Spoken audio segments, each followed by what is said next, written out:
Alright, this is our Liugong 856 tool carrier loader. Weighs about 42,000 pounds. It's got a Cummins 6.7 in it, rated at 220 horse. A ZF auto shift transmission, and they run ZF axles and differentials, planetary systems too. Behind here is the radiator. You can take these little wing nuts off, and there's a small screen that you can take off to clean. It helps keep trash out of the radiator. It's also got a reversible hydraulic fan.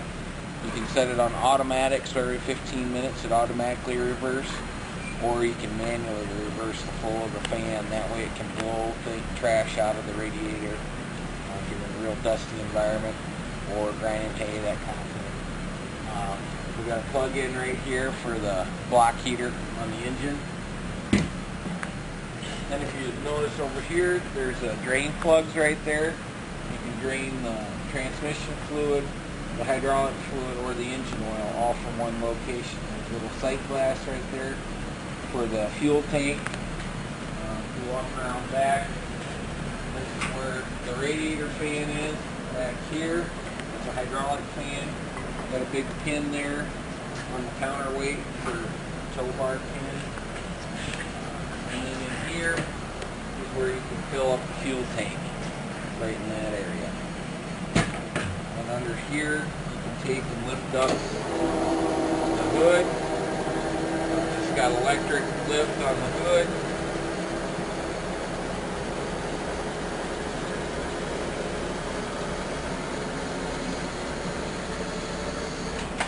There's the electric lift on the hood, and there's that Cummins 6.7 engine. We'll run over to the other side and I'll show you a few features on this engine. But this is that QSB 6.7 Cummins engine. If you notice, it's got a fuel filter with a hand pump right on the fuel filter down here. That way, if you do need to change filters, or if you had number 2 in there and it gelled up on you, you can spin that filter off, prime the system, and get up and going. It's handy, easy to get at. The starter's easy to get at. The alternator, everything's pretty recognizable on this engine. It's set up user-friendly, easy to maintain. It has there's a cover on the exhaust that helps keep the heat out of the engine compartment. Also allows that air to escape up through the exhaust area. Kind of causes a suction, the exhaust does, so it sucks air out of the engine compartment up through with the exhaust. They got a Turbo 2 cleaner on it for an air cleaner up there. It really helps keep the dirt and dust out of that air cleaner and air filter compartment. So that's kind of a rundown on the engine. And right in here they got a lock compartment. It's got your accumulators for your braking system. It's got some pressure ports for checking pressures. And there's some wheel chocks in here too to block the tires with. And then there's some other pressure gauges and stuff in there. Keep those in this compartment. The main pins on this one has auto greasing on it. This is our auto greasing feature. It's set on a timer. You can program this. This is where you fill it up. Use lithium grease in here. And I think right now it's set for every 15 minutes of operation. It gives it a shot of grease, just a small shot of grease. And it's proportional valve. These are proportional valves. So if you have one hose that breaks or something, all the grease just doesn't go to that area. It sends the same amount of grease to every fitting. But you notice every fitting on here, even the center pins, steering pins, the only thing that isn't greased is the drive line. Otherwise, everything else on here is auto greased. It's nice and clean in here. They keep everything tied together. They got heavy duty hoses on everything, and everything's pretty well secured. Allows for bending and stuff, so you shouldn't have any problems with wear and tear on this machine. Pumps are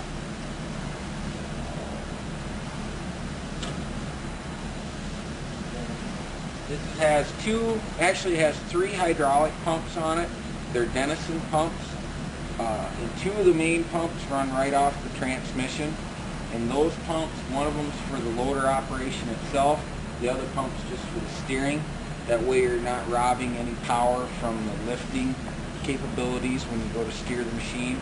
And there's another pump directly off the motor that runs the brakes, because it does have hydraulic wet brakes on it. This is the quick catch system. It's the same as Volvo or JBC, so we'll interchange with those. We took the bucket off. We're getting the GrabTech grapple fork installed on the bucket right now. Heavy duty system. Another thing they do is they put O-rings in here on the pins on each side. Keeps the dirt out, keeps the grease in. Nice little feature. It does have ride control on it, which basically these lift arms act as a shock absorber in the ride control mode. So you can pretty much go down the road full speed with this thing and you don't get the bucking action that you do. As soon as you turn that ride control on, it just smooths this thing right out. We got lift irons on, or lifting hooks right there to tie it down with. Like I said, it's got a ZF differential and ZF axles under it. If you look over here, they got 23.5 R25 radial tires. These are double coin radial tires on it with a very aggressive tread on it. That tread works well in snow and in dirt. It's a very good tread. On this side you have your hydraulic oil over here, and there's a sight gauge on it, and also down at the bottom of the steps on the other side there's a sight gauge for the transmission fluid as well.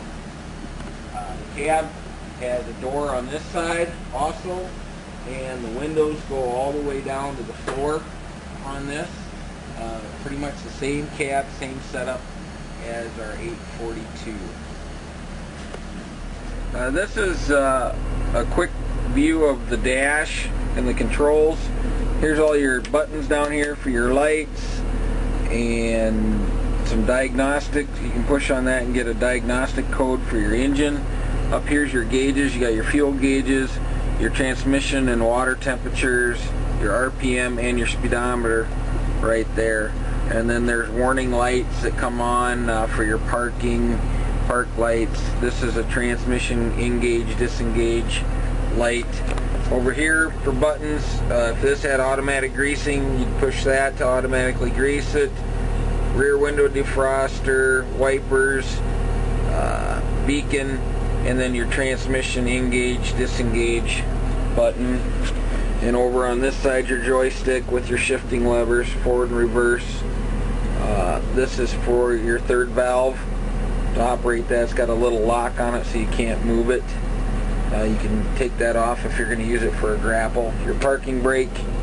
Over here is where you can hook your computer up to it for engine diagnostics. This is your air conditioning and heating.